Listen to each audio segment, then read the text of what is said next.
बच्चों ये वीडियो है chapter 1 electric charges and fields के एक्सप्लेनेशन का पार्ट 3 लास्ट पार्ट है ये बच्चों। इससे पहले पार्ट 1 पार्ट 2 में हम बाकी सभी टॉपिक्स कवर कर चुके हैं और हमने उन टॉपिक पर बेस्ड एमसीक्यूज क्वेश्चंस भी किए हैं वीडियो के एंड में। तो आप पार्ट 1 पार्ट 2 देखने के बाद पार्ट 3 देखेंगे तो आपको इजीली समझ में आ जाएगा। ये टॉपिक है भी मोस्ट इम्पॉर्टेंट, आपको एग्जाम में इस टॉपिक पर एक क्वेश्चन जरूर ही मिलता है, तो ये वीडियो देखने के बाद आपका एक क्वेश्चन तो पक्का। तो चलिए शुरू करते हैं गॉस लॉ से। बच्चों गॉस लॉ की हेल्प से हम इलेक्ट्रिक फील्ड फाइंड करते हैं। आप सोच रहे होंगे कि इलेक्ट्रिक फील्ड तो हम कुलाम्स लॉ से भी फाइंड कर सकते हैं by using F is equal to q E. तो हम किसी पॉइंट चार्ज की वजह से इलेक्ट्रिक फील्ड फाइंड कर सकते हैं कुलाम्स लॉ को यूज करके। तो फिर हम गॉस लॉ क्यों अप्लाई करते हैं? Because Gauss law is more fundamental law. बच्चों कुलाम्स लॉ वैलिड है सिर्फ पॉइंट चार्जेस के लिए and for charges at rest. तो जब चार्जेस रेस्ट में हैं तभी हम कुलाम्स लॉ अप्लाई कर सकते हैं और पॉइंट चार्जेस होंगे तब। लेकिन अगर कंटिन्यूस चार्जेस हैं, जैसे कि कोई वायर है, वायर पर चार्ज है, से चार्ज्ड वायर है, ठीक है, या फिर कोई शीट है, ये भी चार्ज शीट है, या फिर कोई वॉल्यूम है कि इस पर भी चार्ज है, तो इन केसेस में कुलाम्स लॉ अप्लाई करना डिफिकल्ट हो जाता है क्योंकि वो तो पॉइंट चार्जेस के लिए वैलिड है ना। तो हमको क्या करना होता है कि फिर जैसे हमने लाइन चार्ज लिया तो हमको उसके ऐसे छोटे छोटे पार्ट लेने होंगे पॉइंट चार्जेस की फॉर्म में। ऐसे इनको डिवाइड कर लेंगे हम, ऐसे सपोज कर लेंगे कि ये सब पॉइंट चार्जेस हैं और फिर हम एक एक पॉइंट की वजह से फील्ड फाइंड करके फिर उनका सम करेंगे। तो ये काफ़ी डिफिकल्ट हो जाता है। तो इजी होता है हमारे लिए इस केस में गॉस लॉ अप्लाई करना। गॉस लॉ में हम क्या करते हैं, चार्ज को एनक्लोज कर देते हैं, ठीक है। जो भी कंटिन्यूस चार्ज है उसको हम गॉसियन सरफेस से एनक्लोज कर देते हैं। अभी हम पढ़ेंगे कि गॉसियन सरफेस क्या होती है। ऐसे हम चार्जेस को एनक्लोज कर देते हैं और फिर हम गॉस लॉ अप्लाई कर देते हैं। तो over the close surface direct integration करके हम इलेक्ट्रिक फील्ड फाइंड कर सकते हैं। तो आपको समझ में आ गया होगा कि why Gauss law is more applicable than Coulomb's law. बच्चों गॉस लॉ समझने से पहले या उसकी एप्लीकेशन पढ़ने से पहले हमको पता होना चाहिए what is area vector and Gaussian surface.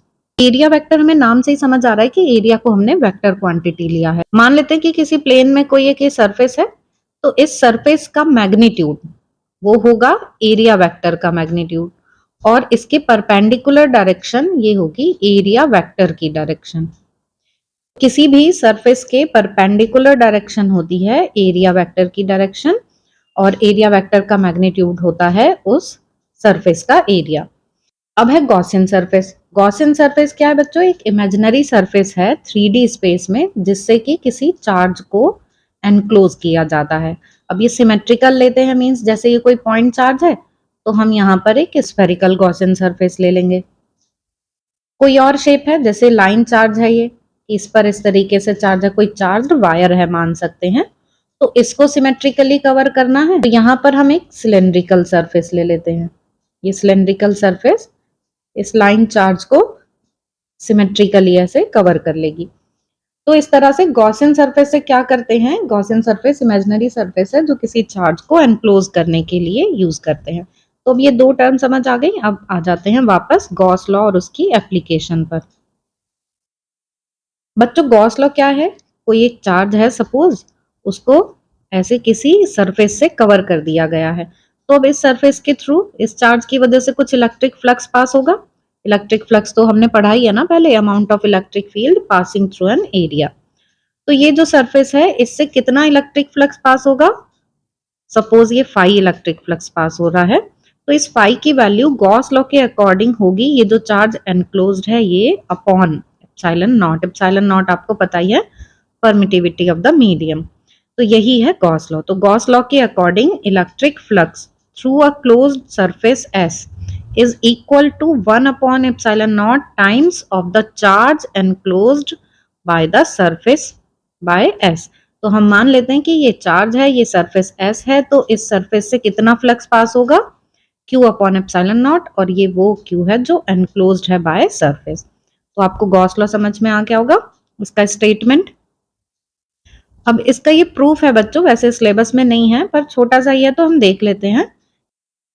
तो गॉस लॉ का प्रूफ के लिए हम मान लेते हैं कि एक कोई चार्ज है Q, इसको हमने ऐसे एनक्लोज कर दिया है, ठीक है, ये क्यू चार्ज है।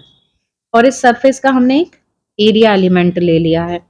तो एरिया वेक्टर की डायरेक्शन सरफेस के परपेंडिकुलर होती है, तो ये एरिया वेक्टर की डायरेक्शन हो गई। और मान लेते हैं कि ये रेडियस है आर, जो हमने स्फेरिकल सरफेस से इसको कवर किया है उसकी रेडियस आर है। अब यही डायरेक्शन होगी इलेक्ट्रिक फील्ड की भी, तो यहाँ पर थीटा की वैल्यू 0। इलेक्ट्रिक फील्ड भी सरफेस के परपेंडिकुलर होती है ना, तो यही इलेक्ट्रिक फील्ड की डायरेक्शन है और यही एरिया वेक्टर की, तो थीटा 0 हो गया। अब फ्लक्स की डेफिनेशन लेते हैं। फ्लक्स की डेफिनेशन से E D S cos theta, E को हमने इंटीग्रेशन से बाहर ले लिया, यहाँ आ गया D S cos 0 degree. Theta 0 है ना यहाँ पर, ई कॉस 0 की वैल्यू 1 हो गई। अब ये बच गया ds। ds मीन ये जो हमने एलिमेंट्री एरिया लिया है ds, इसका हमको इंटीग्रेशन करना है। तो इंटीग्रेशन इसका कितना आ जाएगा, 4 पाई आर स्क्वायर। ds क्या है, स्फेरिकल सरफेस का एलिमेंट एरिया, तो जब हम उसे इंटीग्रेट करेंगे तो स्फीयर का सरफेस एरिया आ जाएगा। अब यहाँ e की वैल्यू रख लेते हैं 1/4 pi epsilon naught q upon r square. ये पता है ना हमें पॉइंट चार्ज की वजह से इलेक्ट्रिक फील्ड का फॉर्मूला 4 पाई आर स्क्वायर। अब यहाँ 4 पाई से 4 पाई कैंसिल, आर स्क्वायर से आर स्क्वायर, तो ये आ गया q upon epsilon naught, phi की वैल्यू। यही लाना था ना हमें गॉस लॉ में। तो बस ये इतना सा इसका प्रूफ था। अब इस पर बेस्ड ये कुछ पॉइंट्स है, इन्हें देख लेते हैं हम। First point, if no charge enclosed the total flux is 0। देखिए अब इसमें यहाँ पर ये जो फ्लक्स है ये क्या है, Q enclosed upon epsilon naught. तो अगर किसी सरफेस से किसी चार्ज को एनक्लोज ही नहीं किया गया है, कोई चार्ज ही नहीं है, तो फ्लक्स भी नहीं होगा। Gauss law is true for any close surface no matter what is its shape और साइज। बहुत ही इंपॉर्टेंट है ये बच्चों, कि चार्ज को हम जिस सरफेस से, जिस इमेजिनरी सरफेस से एनक्लोज कर रहे हैं, उसके शेप और साइज पर फ्लक्स डिपेंड नहीं करता है। जैसे कि ये चार्ज है, अब मान लेते हैं कि हमने इसको एक छोटे स्फीयर से ऐसे एनक्लोज कर दिया, बड़े स्फीयर से एनक्लोज कर दिया, तो फ्लक्स तो उतना ही रहेगा। मींस इलेक्ट्रिक फील्ड लाइन का अमाउंट जो पास हो रहा है वो दोनों सरफेसेस के लिए सेम ही रहेगा ना, तो ये इससे इंडिपेंडेंट है। ये तो बात हो गई साइज की। अब शेप की बात कर लेते हैं, कि मान लेते हैं कि शेप इस तरह की ले ली, ये चार्ज क्यू ऐसे ही पहले की तरह ही है, तो भी तो उतनी ही फील्ड इससे क्रॉस करेगी। तो मींस शेप और साइज से इंडिपेंडेंट होता है फ्लक्स। तो गॉस लॉ ट्रू है किसी भी क्लोज सरफेस के लिए। In Gauss law Q represent sum of all charges enclosed by the surface. अब जैसे किसी सरफेस के अंदर कई सारे चार्जेस हैं, मान लेते हैं ये एक सरफेस है, यहाँ यहाँ यहाँ से कई चार्जेस हैं, तो जो हमने phi is equal to Q upon epsilon naught लिखा है, तो ये एनक्लोज्ड चार्ज है। मींस ये इन सारे चार्जेस का अलजेब्रिक सम होगा। नेट चार्ज जितना भी सरफेस से कवर्ड है वो सब यहाँ पर आएगा। If some charges are inside and outside the surface, then flux phi will be due to all charges, but Q however represent only the total charge inside S. Flux का formula है हमारे पास flux के लिए, एक तो ये है EDS और दूसरा इधर Q अपॉन एप्सिलॉन नॉट। तो अब इतने में इस रिलेशन में यहाँ लेफ्ट साइड में ये जो इलेक्ट्रिक फील्ड है, ये इलेक्ट्रिक फील्ड सभी चार्जेस की वजह से होगी, वेदर इट इज आउटसाइड और इनसाइड द सरफेस, इससे फर्क नहीं पड़ेगा। टोटल जितने भी चार्जेस हैं सबके वजह से इलेक्ट्रिक फील्ड होगी, ये जो E है। लेकिन जब हम यहाँ राइट साइड में आते हैं तो यहाँ पर ये जो चार्ज है ये एनक्लोज्ड चार्ज होता है, मतलब ये वाला Q सिर्फ वही होगा जो किसी सरफेस के अंदर है, ठीक है। नेक्स्ट देखते हैं गॉसियन सरफेस। ये हमने समझ लिया इमेजिनरी सरफेस है जो किसी चार्ज को हम सिमेट्रिकली अनक्लोज करने के लिए यूज करते हैं। Next point, Gauss law is based on the inverse square law dependence on the distance contained in Coulomb's law. Violation of Gauss law will be indicate departure from inverse square law. बच्चों जो Gauss law है वो inverse square law पर based है, Coulomb's law के। Coulomb's law inverse square law follow करता है ना, तो अगर गॉस लॉ का वायोलेशन देखेंगे, वायोलेशन ऑफ गॉस लॉ, तो वो ये इंडिकेट करेगा कि इनवर्स स्क्वायर लॉ भी वायोलेट हो रहा है। तो अगर कहीं गॉस लॉ फॉलो नहीं हो रहा है तो मींस वहां पर इनवर्स स्क्वायर लॉ भी फॉलो नहीं होगा। अब आ जाते हैं एप्लीकेशंस पर। जैसे कि बच्चों हमने स्टार्टिंग में बात की थी कि ये वीडियो देखने के बाद एक क्वेश्चन तो आपका पक्का 100% जरूर आता ही है एग्जाम में इन एप्लीकेशन पर based. Application of Gauss law में बच्चों हम फर्स्ट एप्लीकेशन देखते हैं। Electric field due to an infinitely long straight uniformly charged wire. इधर समझ लेते हैं अब हम इनको। फर्स्ट एप्लीकेशन है लाइन चार्ज के लिए, मींस कोई यूनिफॉर्मली चार्ज्ड वायर है इनफिनाइटली लेंथ का, हमने उसकी एल लेंथ ले ली है, ये एल लेंथ कंसीडर की है। सपोज उस पर पॉजिटिव चार्ज है और इसकी लिनियर चार्ज डेंसिटी है lambda. Lambda is equal to q by l, per unit length q charge है इस पर।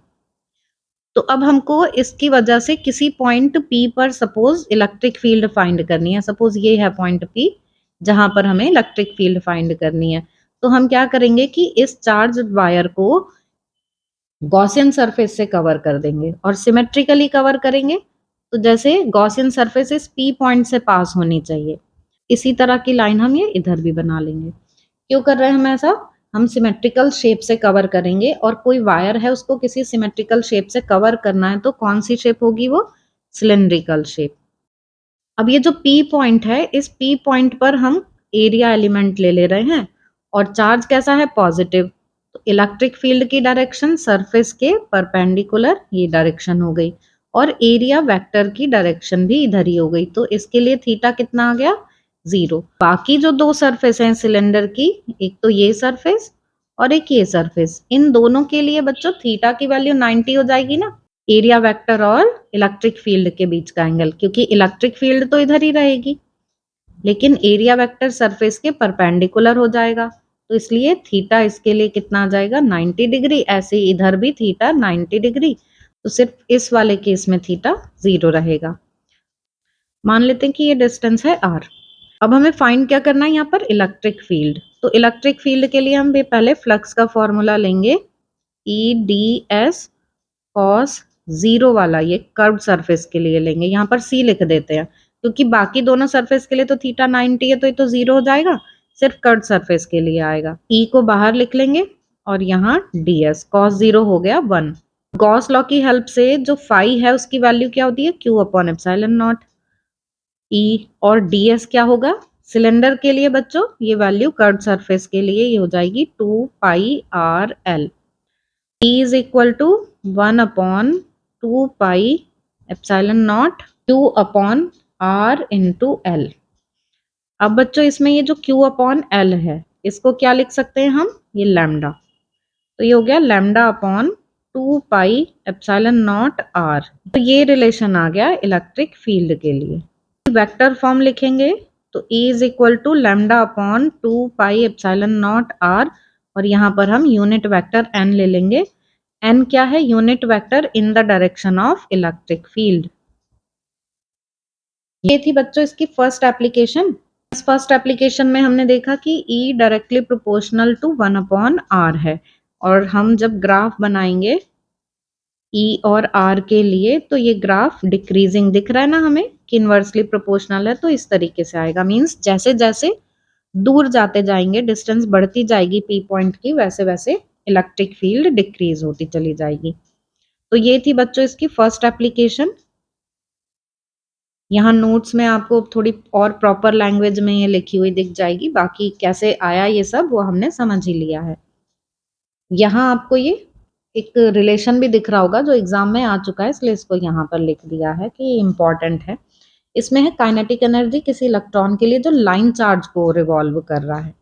तो जब कोई इलेक्ट्रॉन किसी लाइन चार्ज को रिवॉल्व करता है तो वहां पर दो तरीके के फोर्स होते हैं, एक इलेक्ट्रोस्टैटिक फोर्स और एक सेंट्रीपिटल फोर्स। क्योंकि सर्कुलर मोशन है तो सेंट्रीपिटल फोर्स, और लाइन चार्ज है और इलेक्ट्रॉन है तो उनके बीच में electrostatic force.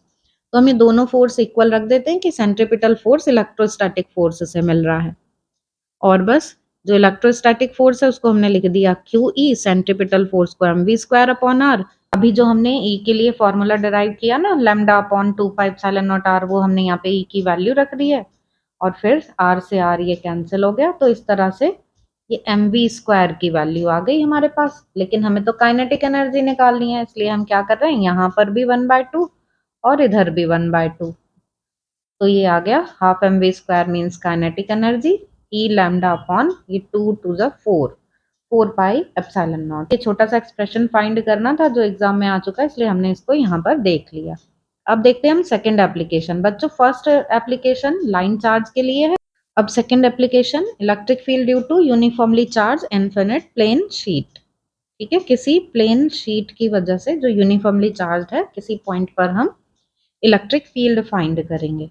Second application plane sheet की वजह से इलेक्ट्रिक फील्ड जो हम फाइंड कर रहे हैं, तो हम मान लेते हैं कि ये है कोई प्लेन शीट, यूनिफॉर्मली चार्ज है ये, मान लेते हैं कि पॉजिटिव चार्ज है इस पर, और uniformly charge sheet with charge density sigma. Sigma क्या होता है बच्चों?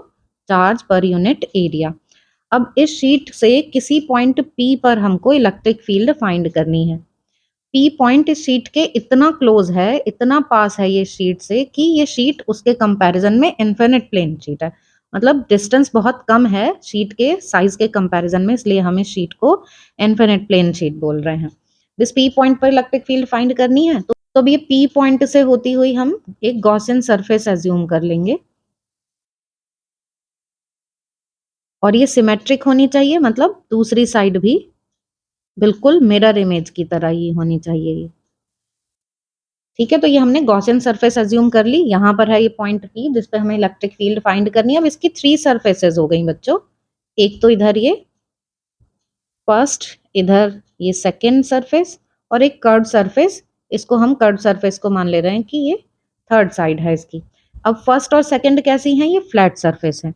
फ्लैट सरफेस है तो इसमें हमको इंटीग्रेशन का फॉर्मूला अप्लाई करना कोई जरूरी नहीं है, हम ऐसे भी निकाल सकते हैं या इंटीग्रेशन से भी लिख सकते हैं। अब इलेक्ट्रिक फील्ड फाइंड करनी है P पॉइंट पर कितने एरिया से? इस एरिया की वजह से। ठीक है ना, ये है अब वो एरिया जो गॉसियन सरफेस से कवर हुआ है। तो अब इस एरिया की वजह से यहाँ P पॉइंट पर फील्ड फाइंड करेंगे हम, तो phi is equal to EDS cos theta. तो हम ऐसा कर रहे हैं, बस कॉस 0 वाली ही टर्म ले रहे हैं, कॉस 90 वाली नहीं ले रहे। और कॉस 0 किधर किधर होगा? यहाँ इस सरफेस फर्स्ट के लिए यही डायरेक्शन इलेक्ट्रिक फील्ड की है, यही डायरेक्शन एरिया वेक्टर की है, मीन्स थीटा 0 डिग्री है। सेम ऐसे ही सेकंड के लिए कि यही इलेक्ट्रिक फील्ड की डायरेक्शन, यही एरिया वेक्टर की direction, theta is equal to 0। अब ये जो थर्ड है इसके लिए एरिया वेक्टर इधर हो गया अपवर्ड डायरेक्शन में, और इलेक्ट्रिक फील्ड तो हमेशा सरफेस से इधर की ही तरफ रहेगी। तो यहाँ पर थर्ड सरफेस जो है कर्व सरफेस, उसके लिए थीटा कितना आ जाएगा? 90 डिग्री। तो हम इसको छोड़ देंगे, हम बस दो सरफेस लेंगे, ये वाली और ये वाली। तो यहाँ पे हम लगा देंगे 2, क्योंकि दोनों ही सेम डिस्टेंस पर है, सेम एरिया है, सब सेम ही है, इसलिए जस्ट 2 से मल्टीप्लाई कर दिया। तो phi is equal to 2E और इधर ये DS। अब हम गॉस लॉ से फाई की वैल्यू रख लेते हैं Q अपॉन एप्सिलॉन नॉट, और इधर आ जाएगा 2E, और DS कितना है? ये इनका एरिया। ये एरिया हम मान लेते हैं, या तो हम इसको S लिख सकते हैं या तो A लिख सकते हैं। तो हम जैसे सपोज यहाँ इसको S लिख दे रहे हैं। इलेक्ट्रिक फील्ड यहाँ से E is equal to Q upon 2 epsilon naught S, ये आ गई। ठीक है ना, ये E की वैल्यू निकाल ली हमने इससे। अब ये Q अपॉन S ये क्या हो गया? Charge per unit area. ये क्या होता है? सिग्मा। ये लिखा ना हमने चार्ज पर यूनिट एरिया, तो ये हो गया सिग्मा अपॉन 2 एप्सिलॉन नॉट। तो बस यही इलेक्ट्रिक फील्ड की वैल्यू आ गई, सिग्मा अपॉन 2 एप्सिलॉन नॉट। और जब हम इसकी वेक्टर फॉर्म लेंगे तो यहाँ पर वेक्टर और यहाँ यूनिट वेक्टर लगा देंगे। अब ये क्या है? N unit vector in the direction of electric field. तो ये इलेक्ट्रिक फील्ड की डायरेक्शन बताएगी। तो बस ये है सेकेंड एप्लीकेशन बच्चों, ये आपको समझ में आ गई होगी प्रॉपर। और आप देखें तो यहाँ पर आप ये देख सकते हैं कि यहाँ इसको थोड़ा डिटेल में लिखा हुआ है, और ये हमने इंटीग्रेशन लगाया हुआ है। वैसे फ्लैट सरफेस है, हम बिना इंटीग्रेशन के भी इनको लिख सकते हैं। क्यों? तो ये आप यहाँ पर देख सकते हैं ये सेकंड एप्लीकेशन। और जब हम ग्राफ बनाते हैं तो यहाँ पर इलेक्ट्रिक फील्ड के लिए ये स्ट्रेट लाइन आती है डिस्टेंस के कंपैरिजन में, मींस ये डिस्टेंस पर डिपेंड नहीं करती है। तो अब यहाँ इस एप्लीकेशन पर बेस्ड ये कुछ इंपॉर्टेंट पॉइंट्स हैं बच्चों। E is away from the plate if sigma is greater than 0। मतलब अगर जो ये शीट है, शीट पॉजिटिवली चार्ज है, तो इसका मतलब क्या है कि सिग्मा ग्रेटर देन 0 है, पॉजिटिव है, और उस केस में इलेक्ट्रिक फील्ड की direction away from the sheet इस तरह से होगी। लेकिन अगर यही नेगेटिवली चार्ज है, नेगेटिव वैल्यू है, नेगेटिवली चार्ज के लिए अब डायरेक्शन इलेक्ट्रिक फील्ड की टूवर्ड्स नेगेटिव चार्ज ऐसे होगी, मीन सिग्मा लेस देन 0 है, नेगेटिव है। तो E is independent of X। अब ये बहुत ही क्लोज डिस्टेंस पे पॉइंट P लेते हैं, तो ये डिस्टेंस से इंडिपेंडेंट होती है इलेक्ट्रिक फील्ड। तो यहाँ पर आप ग्राफ देख सकते हैं, ये स्ट्रेट लाइन ये शो कर रही है कि एक्स में चेंज आने पर इलेक्ट्रिक फील्ड में चेंज नहीं आएगा। तो ये थी बच्चों सेकंड एप्लीकेशन। अब देखते हैं थर्ड एप्लीकेशन, इसकी last application, field due to uniformly charged thin spherical shell. तो यहाँ पर हम स्फेरिकल शेल लेंगे, चाहे ये कंडक्टिंग हो या फिर नॉन कंडक्टिंग हो, ये हॉलो है। स्फेयर जो है हॉलो है, मीन्स एक शेल ले रहे हैं हम। तो इस शेल में हम outside the shell electric field find करेंगे किसी पॉइंट पर, इनसाइड द शेल किसी पॉइंट पर इलेक्ट्रिक फील्ड फाइंड करेंगे और सरफेस पर फाइंड करेंगे। तो इसको हम इसी फिगर से ही देख लेते हैं। हमने मान लिया कि ये आपको डार्क ब्लू में दिख रहा है कि ये है कोई एक चार्ज स्फेयर, और मान लेते हैं कि सपोज इस पर ऐसे ये पॉजिटिव चार्ज है। अब इस स्फेयर के आउटसाइड कहीं पर ये हमने कोई पॉइंट पी लिया है कि यहाँ पर ये पॉइंट पी है, इस पर हमें इलेक्ट्रिक फील्ड फाइंड करनी है। तो पी से पास होती हुई हमने ये गॉसियन सरफेस ऐसे ये ड्रॉ कर लिया, ये गॉसियन सरफेस है। तो इलेक्ट्रिक फील्ड की डायरेक्शन देखें तो ये आउटवर्ड इलेक्ट्रिक फील्ड की डायरेक्शन, और यही एरिया वेक्टर की भी direction, means theta is equal to 0 ही है इसमें भी। तो field outside the shell when distance of point P is greater than radius of the shell. ये कैपिटल आर क्या है, रेडियस ऑफ द शेल। ये हमने फ्लक्स का फॉर्मूला लगा दिया, phi is equal to E D S cos 0। अब यहाँ ds क्या होगा बच्चों, ये कैसी सरफेस है, स्फेरिकल, तो हमने ये स्फेयर का surface area 4 pi are square यहाँ रख दिया, और फिर गॉस लॉ से फाई की वैल्यू रख दी q अपॉन एप्सिलॉन नॉट, और यहाँ से e फाइंड कर लिया फिर हमने इस रिलेशन से। तो ई आप ई का फॉर्मूला देखें, बिल्कुल वही आ गया जो किसी पॉइंट चार्ज से इलेक्ट्रिक फील्ड के लिए आता है, E is equal to 1 upon 4 pi epsilon naught q upon r square. तो आउटसाइड किसी पॉइंट पर फील्ड फाइंड करेंगे किसी यूनिफॉर्मली चार्ज स्फेरिकल शेल के लिए, तो ये फॉर्मूला आ जाएगा। इसको थोड़ा सा चेंज करके भी लिख सकते हैं हम, क्यू की जगह हम रख दें सिग्मा ए, है ना। सिग्मा क्या है, surface charge density, sigma is equal to Q upon A, तो Q is equal to sigma A, और ए की वैल्यू 4 पाई आर स्क्वायर, ये स्फेयर का हमने सरफेस एरिया ले लिया जो चार्ज स्फेरिकल शेल है उसका। तो इससे हमारे पास इलेक्ट्रिक फील्ड का दूसरा फॉर्मूला आ जाता है। यहाँ पर इस क्यू की जगह हमने क्या रखा, इस क्यू को रख दिया सिग्मा ए, और ए को रख दिया 4 पाई आर स्क्वायर। ठीक है, तो 4 पाई से ये 4 पाई कैंसिल हो जाता है, और ये रिलेशन आ जाता है E is equal to sigma r square upon epsilon naught r square. फिर ये वेक्टर फॉर्म में हम यूनिट वेक्टर आर ले लेते हैं, यहाँ पर भी वेक्टर आएगा। चार्ज पॉजिटिव है तो इलेक्ट्रिक फील्ड की डायरेक्शन आउटवर्ड होगी, और चार्ज नेगेटिव है तो इलेक्ट्रिक फील्ड की डायरेक्शन इनवर्ड होगी। Field outside the shell is as if the entire charge of shell is situated at its centre. जैसे अभी हमने बात करी कि पॉइंट चार्ज की वजह से जो इलेक्ट्रिक फील्ड का फॉर्मूला था वही यहाँ पर आ गया। तो इसका मतलब है कि जो उसके अंदर चार्ज है वो ऐसे सिचुएटेड होता है जैसे कि शेल के सेंटर पे रखा हुआ हो। जैसे सेंटर ऑफ मास का कॉन्सेप्ट होता है ना कि total mass is suppose to be at the centre, ऐसा ही यहाँ पर भी है। फील्ड इनसाइड द शेल, अब फील्ड इनसाइड द शेल तो 0 ही आ जाएगी क्योंकि अंदर तो चार्ज होगा 0, तो जब चार्ज नहीं है तो इलेक्ट्रिक फील्ड भी नहीं होगी। तो inside the shell electric field is 0, क्योंकि चाहे कंडक्टिंग हो या नॉन कंडक्टिंग है तो हॉलो ना, तो हॉलो है इसलिए अंदर उसमें कोई चार्ज नहीं होगा, और चार्ज नहीं है तो इलेक्ट्रिक फील्ड भी नहीं होगी। फील्ड एट द सरफेस, अब सरफेस के लिए जस्ट हमें इस ऊपर वाले ये आउटसाइड वाले में इतना चेंज करना है कि यहाँ आर की जगह हमें ये स्मॉल आर डिस्टेंस है ना, कैपिटल आर रख देंगे यहाँ पर, रेडियस ऑफ द स्फीयर। तो यही किया है हमने कि phi is equal to Q upon epsilon naught E into 4 pi are square. तो इससे सेम फॉर्मूला आ जाएगा, बस क्या होगा स्मॉल आर की जगह कैपिटल आर रख देंगे।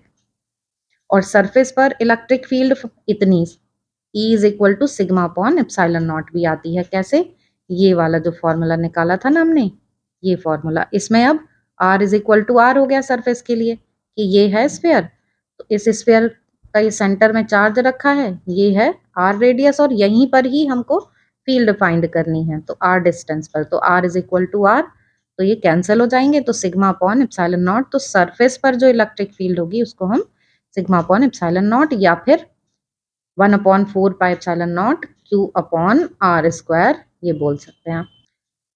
Inside the spherical shell for conducting and non conducting both. अब यहाँ पर ये ग्राफ देख सकते हैं आप कि इनसाइड द स्फेरिकल शेल जब तक सरफेस तक नहीं आ जाते तब तक तो इलेक्ट्रिक फील्ड 0 ही रहेगी स्फीयर के अंदर, ठीक है ना। सबसे पहले इलेक्ट्रिक फील्ड सरफेस पर, फिर उससे बाहर जाएंगे तो मिलेगी, लेकिन inside the shell electric field 0 रहेगी। तो अब यहाँ इलेक्ट्रिक फील्ड का ग्राफ बनाया हुआ है हमने आर के साथ, तो यहाँ ये जब तक R is equal to r नहीं हो जाता तब तक फील्ड 0 रहेगी यहीं पर।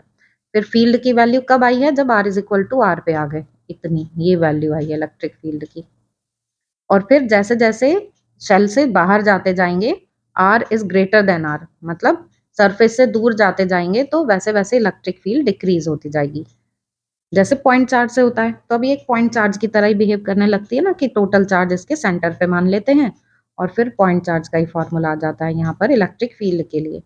यहाँ पर बच्चों ये ग्राफ दिए हुए हैं सॉलिड स्फीयर के लिए।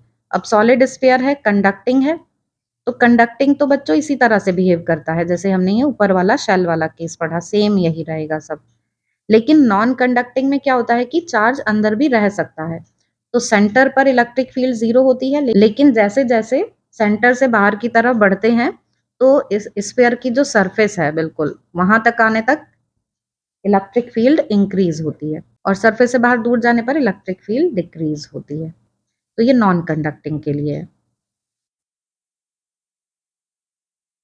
ये यहाँ पर बच्चों सेकंड एप्लीकेशन जो है उसका एक एग्जांपल लिया हुआ है कि उस पर बेस्ड क्वेश्चन इस तरीके के आते हैं कि टू इनफिनिट पैरेलल शीट हैं, तो अब किसी भी पॉइंट पर इनसाइड द प्लेट या outside the plate electric field find करने के लिए क्वेश्चन आ जाता है जनरली।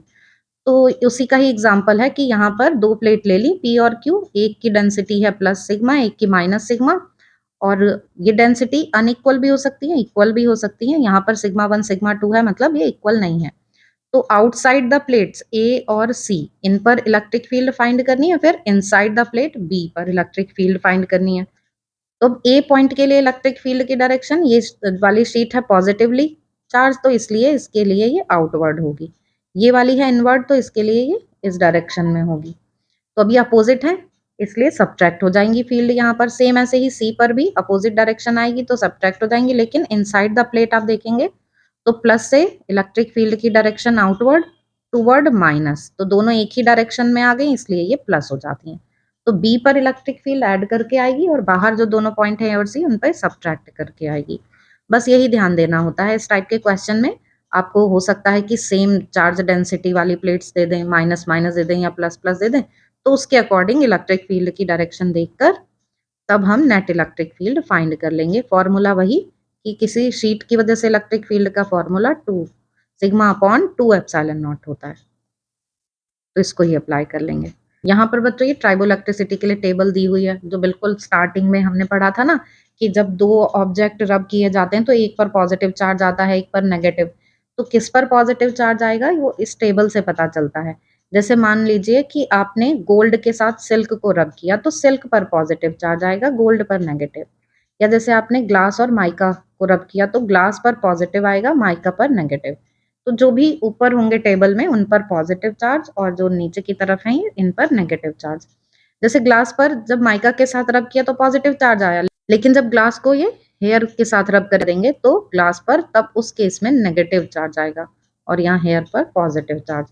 तो ऐसे ये चार्ज का देख लेते। तो बच्चों ये था चैप्टर 1, यहाँ हमने कंप्लीट कर लिया है। अब इस पर बेस्ड हम कुछ क्वेश्चंस और देख लेंगे, तो इस तरह से चैप्टर 1 कंप्लीट हो जाएगा। तो क्वेश्चन नंबर 27 है 3 point charges plus q minus 2q and plus q are placed at points. बच्चों हमें कोऑर्डिनेट्स दिए हुए हैं इनके, x is equal to 0, y is equal to a, z is equal to 0।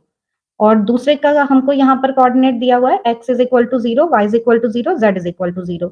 अब ये कोऑर्डिनेट्स देखकर हम ड्रॉ कर सकते हैं जो हमको यहाँ पर चार्जेस दिए हुए हैं उनकी पोजीशन को। तो चलिए देखते हैं, इसमें हमको 3 पॉइंट चार्जेस दिए हुए हैं कोऑर्डिनेट्स के according x, y, z axis पर। तो हम x, y, z एक्सिस पर ही इनको ड्रॉ कर लेते हैं।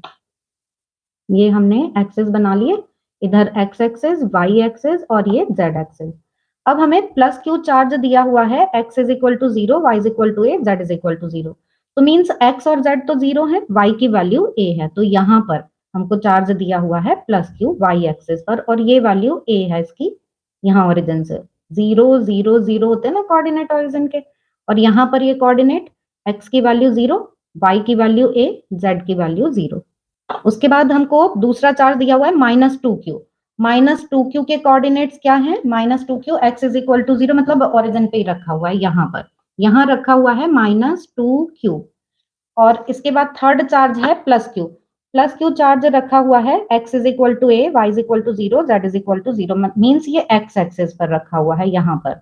और क्या है ये A0 0। ठीक है, ये हमने ड्रॉ कर लिए हैं। अब इसमें हमको बताना क्या है, the magnitude and direction of the dipole moment vector of this assembly. हमको मैग्नीट्यूड एंड डायरेक्शन फाइंड करनी है नेट डाइपोल मोमेंट की। अब यहाँ पे डाइपोल कहाँ बन रहे हैं ये आप सोच सकते हो कि यहाँ डाइपोल किधर है। तो देखिए ये है प्लस क्यू यहाँ पर, और इधर ये जो -2q है बच्चों, इसको हम ऐसे लिख लेंगे -q और -q। एक -q जो है वो इसके साथ ऐड हो जाएगा प्लस q के साथ, एक डाइपोल बन गया। और दूसरा -q जो है वो इस प्लस q के साथ ऐड हो जाएगा। यहाँ पर भी प्लस q दिया हुआ है ना में चार्ज, तो एक यहाँ पर डाइपोल बन गया।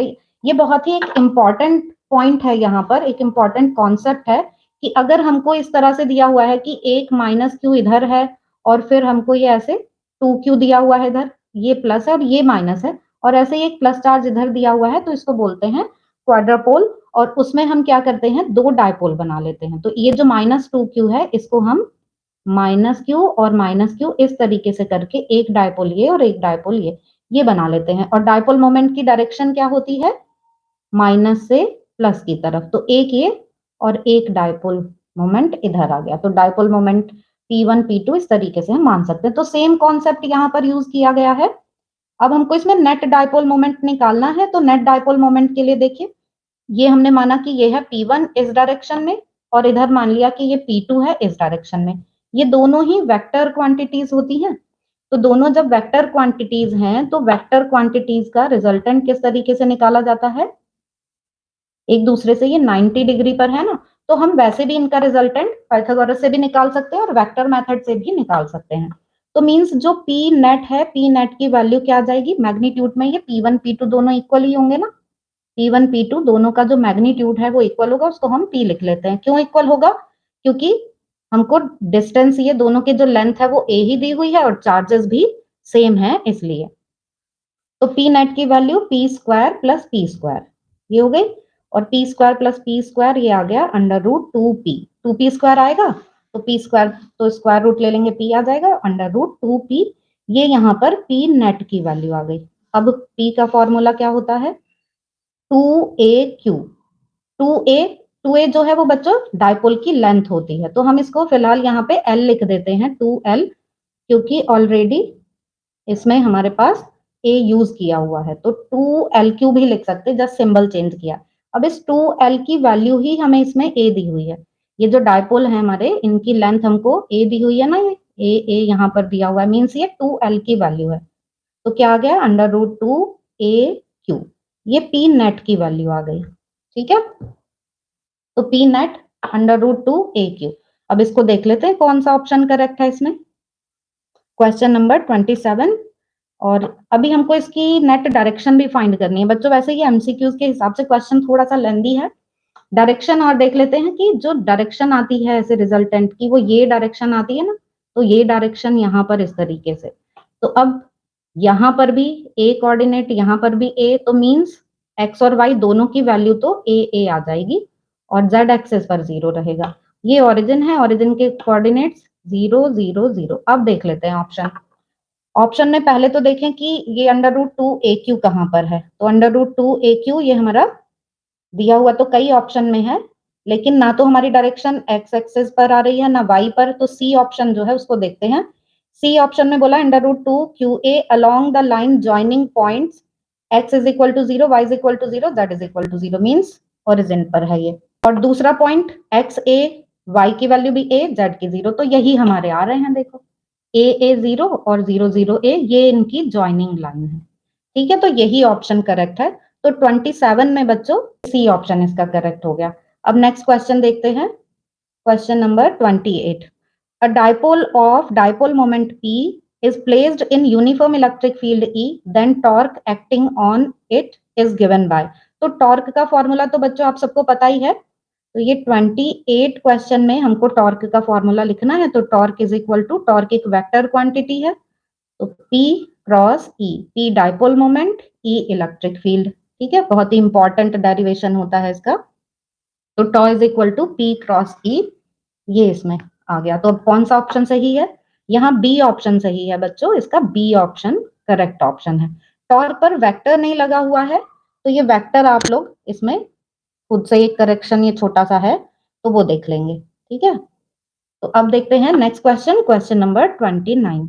Two equal and opposite charges of 2 into 10 to the power minus 10 coulomb are placed at a distance of 1 centimeter, forming a dipole, and are placed in an electric field of 2 into 10 to the power 5 Newton per coulomb. The maximum torque on dipole. तो यहाँ equal and opposite charges ये हमें दिए हुए हैं, ये Q की value है और ये हमें डिस्टेंस दी हुई है, मींस ये डाइपोल की लेंथ है, ठीक है। ये 2a की वैल्यू है और ये Q है यहाँ पर। इलेक्ट्रिक फील्ड ये E की वैल्यू है, E गिवन है हमें। मैक्सिमम टॉर्क टॉ फाइंड करना है, तो फॉर्मूला हमको पता ही है कि tau is equal to PE। Maximum torque के लिए P को हम रख देंगे 2a और Q। अब यहाँ पर जस्ट वैल्यू रखेंगे, 2a मीन्स लेंथ, तो 1 into 10 to the power minus 2। ये सेंटीमीटर को हमने मीटर में कन्वर्ट कर लिया है। चार्ज हमको दिया हुआ है यहाँ पर 2 into 10 to the power minus 10 और E की वैल्यू हमको 2 into 10 to the power minus 5। तो इन सब की हमको मल्टीप्लाई करनी है, तो tau is equal to 1 into 10 to the power minus 2 into 2 into 10 to the power minus 10 और मल्टीप्लाई E की होगी तो 2 इंटू 10 टू द पावर 5। तो इन सब की मल्टीप्लाई करेंगे, 2 और 2 की मल्टीप्लाई हो गई 4 और पावर्स यहाँ पर माइनस 10 माइनस 2 ये हो गए माइनस 12 और प्लस 5 है ये पावर, तो मीन्स पावर माइनस 7 आ गई। तो 4 into 10 to the power minus 7, तो 4 into 10 to the power minus 7। ये देखिए अब कौन सा ऑप्शन है, ये डी ऑप्शन, ठीक है। तो इसमें डी ऑप्शन करेक्ट आ गया है बच्चों। अब नेक्स्ट देखते हैं question number 30। Which one out of following is not property of electric field lines. तो अगर आपको इलेक्ट्रिक फील्ड लाइंस की प्रॉपर्टीज पता होंगी तो इजीली आप इनको समझ जाएंगे। फर्स्ट है field lines are continuous curve without any break. तो ये तो हमें पता ही है कि प्लस चार्ज से फील्ड लाइन चलती हैं और माइनस पर जाकर एंड हो जाती हैं। तो फील्ड लाइंस जो हैं वो कंटिन्यूअस होती हैं। इसका ध्यान रखेंगे हम कि कौन सी इलेक्ट्रिक फील्ड लाइन की प्रॉपर्टी नहीं है। तो ये तो है two field lines can not cross each other, ये भी हमें पता है कि अगर ऐसा करती हैं वो तो मींस एक पॉइंट पर दो डायरेक्शंस हो जाएंगी जो पॉसिबल नहीं है। तो किसी एक ही सोर्स से आने वाली फील्ड लाइन आपस में एक दूसरे को क्रॉस नहीं करती हैं। See field line start from positive charge end at negative charge. तो प्लस से चलती हैं माइनस पे एंड हो जाती हैं, सही बात है ये भी। D option field line form a close loop, ये नहीं होता बच्चों। फील्ड लाइन क्लोज लूप कहाँ बना रही है, प्लस से चलती है माइनस पे एंड हो जाती हैं। तो अगर ऐसे चलेंगे तो इसको बोलेंगे ना कि ये क्लोज लूप बना रही हैं। तो ऐसा तो नहीं बनाती है फील्ड लाइन, ये तो मैग्नेटिक फील्ड लाइंस बनाती हैं। तो इसलिए जो करेक्ट ऑप्शन है 30 में वो क्या है, D field line form close loop, ये गलत है। ठीक है बच्चों, अब देखते हैं next question, question number 31। An electric dipole is placed an angle of 30 degree to non-uniform electric field. The dipole will experience। बच्चों आपने यूनिफॉर्म फील्ड में पढ़ा ये टॉर्क का फॉर्मूला, ऊपर जो भी हम ये टॉर्क पढ़ रहे थे तो वो यूनिफॉर्म फील्ड में है ये जो है, ठीक है। कि यूनिफॉर्म फील्ड में नेट फोर्स 0 होता है डाइपोल पर और उस पर एक टॉर्क लगता है, क्योंकि इक्वल एंड अपोजिट फोर्सेस हैं तो वो डाइपोल को रोटेट कर देते हैं। अब यहाँ पर क्या डिफरेंस है, यहाँ पर बोला है नॉन यूनिफॉर्म फील्ड। डाइपोल जो रखा है, डाइपोल रखा हुआ है नॉन यूनिफॉर्म फील्ड में, और कितने डिग्री पे रखा हुआ है ये, 30 डिग्री पर। तो अगर फील्ड नॉन यूनिफॉर्म है तो हमको कैसे पता चलता है, closer the line stronger the field, wider the line weaker the field. तो हम ऐसा ही कुछ ड्रॉ कर लेते हैं कि सपोज इस तरीके से हमको ये फील्ड लाइंस ऐसे दी हुई हैं। तो इसका मतलब है कि इस साइड, तो यहाँ पर तो फील्ड जो है वो कैसी है, वीक है। ये इस साइड की फील्ड जो है वो वीक फील्ड है, इधर की साइड ये स्ट्रॉन्ग फील्ड है। और फील्ड की डायरेक्शन क्या होती है, पॉजिटिव टू नेगेटिव होती है।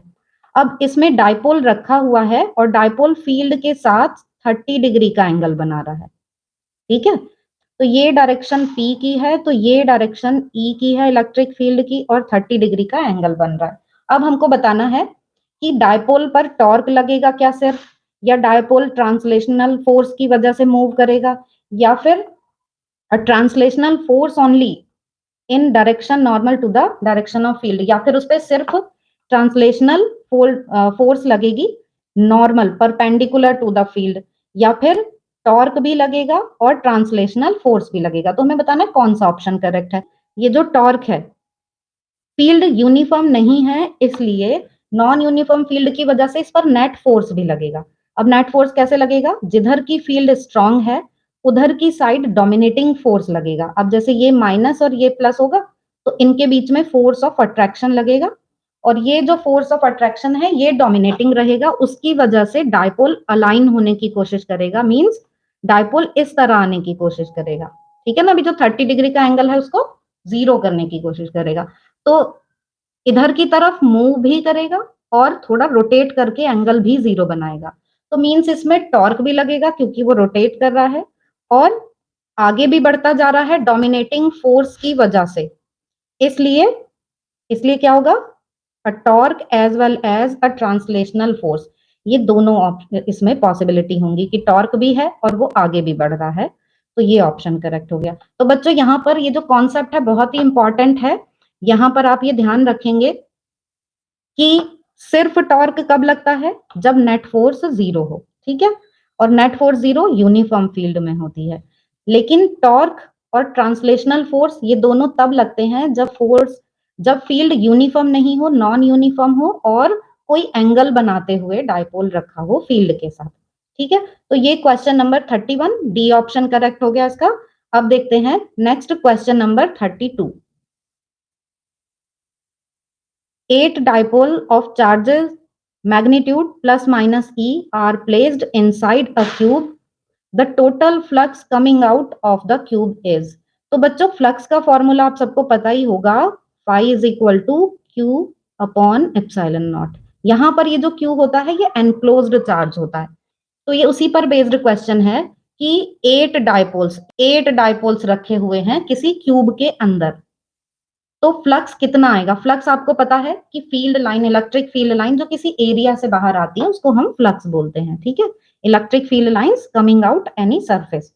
तो अब यहाँ नेट फोर्स कितना होगा क्यूब के अंदर, जीरो, क्योंकि डायपोल रखे हैं और डायपोल में तो प्लस माइनस चार्ज इक्वल होते हैं, मींस नेट चार्ज कितना होता है डायपोल पर, जीरो। तो अब ये क्यू एनक्लोज्ड जीरो है, इसलिए फ्लक्स भी क्या हो जाएगा, जीरो। अब जीरो ऑप्शन कौन सा है इसमें, ए ऑप्शन। तो 32 का ए ऑप्शन आ जाएगा। यहां पर आपने कौन सा कॉन्सेप्ट एक समझा कि अगर नेट चार्ज जीरो है किसी क्यूब के अंदर तो कोई फ्लक्स बाहर नहीं आएगा। शेप कुछ भी हो, क्यूब हो ऐसा जरूरी नहीं है, कोई भी शेप है, अगर चार्ज एनक्लोज्ड जीरो है तो फ्लक्स जीरो होगा। अब देखते हैं question number 33। If Q is situated at the center of a cube, then electric flux through one of the face।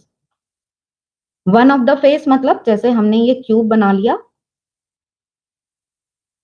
इस क्यूब के किसी एक फेस से कितना फ्लक्स पास होगा वो बताना है, अगर इसके क्यूब के अंदर ये चार्ज रखा हुआ है क्यू।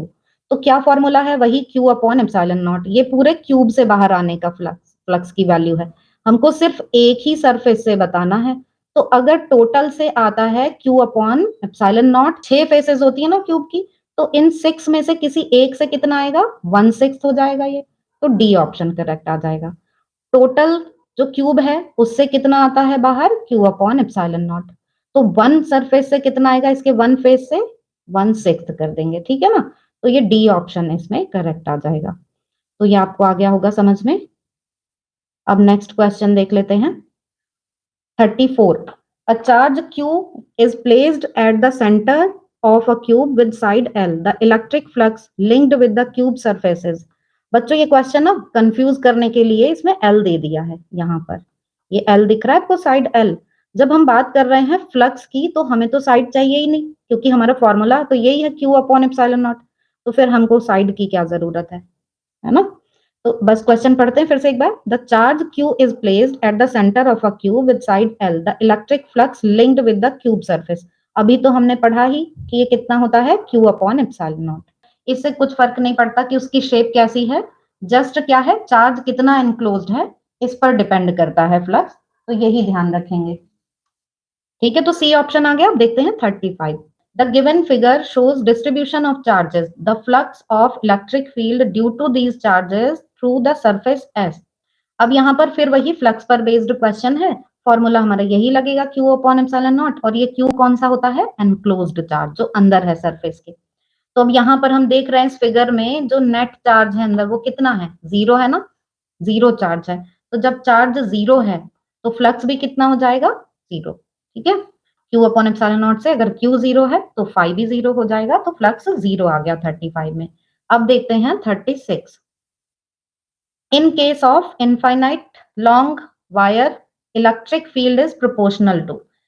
अब ये इन्फिनिट लॉन्ग वायर है बच्चों, तो हमको इसको देख के ना समझ जाना चाहिए कि इलेक्ट्रिक फील्ड बोला है और ये इन्फिनिट लॉन्ग वायर बोला है, तो मीन्स ये गॉस लॉ की एप्लीकेशन है। तो गॉस लॉ की एप्लीकेशन में क्या फॉर्मूला होता है? ऐसे वायर की जो एप्लीकेशन है स्ट्रेट वायर की, उसमें इलेक्ट्रिक फील्ड का फॉर्मूला होता है E is equal to lambda 2 pi epsilon naught, और यहाँ पर R आता है। तो E और R में क्या रिलेशन है? 1/r का, तो ये 1/r आ जाएगा। अब 37, क्वेश्चन नंबर 37 देखते हैं। A charge Q is enclosed by Gaussian spherical surface of radius r. If the radius is doubled, the outward electric flux will be. तो बच्चों अभी हम स्टार्टिंग से यही बात करते आ रहे हैं कि फ्लक्स जो है वो शेप पर डिपेंड नहीं करता है। तो ये गॉसियन सरफेस जो है ये तो इमेजिनरी सरफेस होती है ना, तो इस इमेजिनरी सरफेस में हम ऐसे रेडियस कुछ भी ले सकते हैं, हाफ कर दें, डबल कर दें, फ्लक्स पर कोई फर्क नहीं पड़ेगा, क्योंकि जैसे ये चार्ज रखा हुआ है, ठीक है, ये हमने एक ये सरफेस ले ली, एक हमने ये सरफेस ले ली, ठीक है। तो जो फील्ड, जैसे इस पर प्लस चार्ज है सपोज, तो फील्ड लाइन इस तरीके से ऐसे हम बनाएंगे कि ऐसे फील्ड इससे आ रही है बाहर। तो अब आप देखिए दोनों ही सरफेस से सेम नंबर ऑफ लाइंस ही तो बाहर आएंगी ना, तो चाहे हम ये हाफ रेडियस वाला ले लें या फिर ये बड़ी रेडियस वाला ले लें, नंबर ऑफ फील्ड लाइंस तो सेम ही रहने वाली हैं। तो 37 में क्या हो जाएगा कि जो फ्लक्स है वो सेम रहेगा। ठीक, अब देखते हैं नेक्स्ट 38। ये भी बहुत अच्छा क्वेश्चन है और काफी कंफ्यूज करता है ये भी बच्चों को, तो इसको भी हम बड़ा स्ट्रेट वे में समझ लेते हैं। ये सिग्मा दिया हुआ है, सिग्मा क्या होता है? चार्ज डेंसिटी, आपको पता है सरफेस चार्ज डेंसिटी है ये। तो ये है गॉस लॉ की सेकंड एप्लीकेशन पर बेस्ड, ठीक है। गॉस लॉ की सेकंड एप्लीकेशन की सब एप्लीकेशन हम ऐसा बोल सकते हैं। तो जो गॉस लॉ की सेकंड वो चार्ज शीट वाली एप्लीकेशन है ना, उस पर बेस्ड क्वेश्चन है। यहाँ पर ये दिया हुआ है कि ये चार्ज शीट है, कितनी है? ये 3 चार्ज शीट है, ये दिख ही रही है हमको यहाँ पर फिगर में। इनकी डेंसिटीज हमें ये दी हुई है। डेंसिटीज के साइन से हमें पता चलता है चार्ज कैसा है। अगर माइनस में है डेंसिटी मीन्स माइनस चार्ज है, और प्लस में है डेंसिटी तो मीन्स पॉजिटिव चार्ज है, ठीक है। तो अब हमको क्या बताना है? The electric field at point P, इस पॉइंट पी पे इलेक्ट्रिक फील्ड बतानी है। तो अब आप ये देख सकते हैं कि इलेक्ट्रिक फील्ड की जो डायरेक्शन है वो प्लस से आउटवर्ड होती है, टूवर्ड्स नेगेटिव होती है। ये कॉन्सेप्ट तो सबको पता ही है ना कि इलेक्ट्रिक फील्ड लाइन जैसे अभी हमने यहाँ पे भी ड्रॉ की थी ना, प्लस से बाहर की तरफ जाती है और माइनस साइन की तरफ जाती है। तो यहाँ पर ये फर्स्ट जो है ये प्लस है, तो मीन्स प्लस से बाहर की तरफ ये डायरेक्शन हो गई पी पॉइंट के लिए। और ये क्या है? -2, तो -2 मतलब टूवर्ड माइनस, ये भी इधर की तरफ एरो आ गया पी के रेस्पेक्ट में देखें तो। फिर ये थर्ड भी माइनस में है, तो इसके लिए भी इधर ही आ गया। तो मीन्स ये जो इलेक्ट्रिक फील्ड है इसकी डायरेक्शन तीनों चार्जेस की वजह से, तीनों ये डेंसिटीज की वजह से सेम है। और जब डायरेक्शन सेम होगी तो इलेक्ट्रिक फील्ड वेक्टर क्वांटिटी है, तो ऐड कर देंगे हम, तो इलेक्ट्रिक फील्ड ऐड हो जाएगी यहाँ पर। तो वही देख लेते हैं, बस ये ध्यान रखेंगे कि ये कौन से एक्सेस पर आ रही है।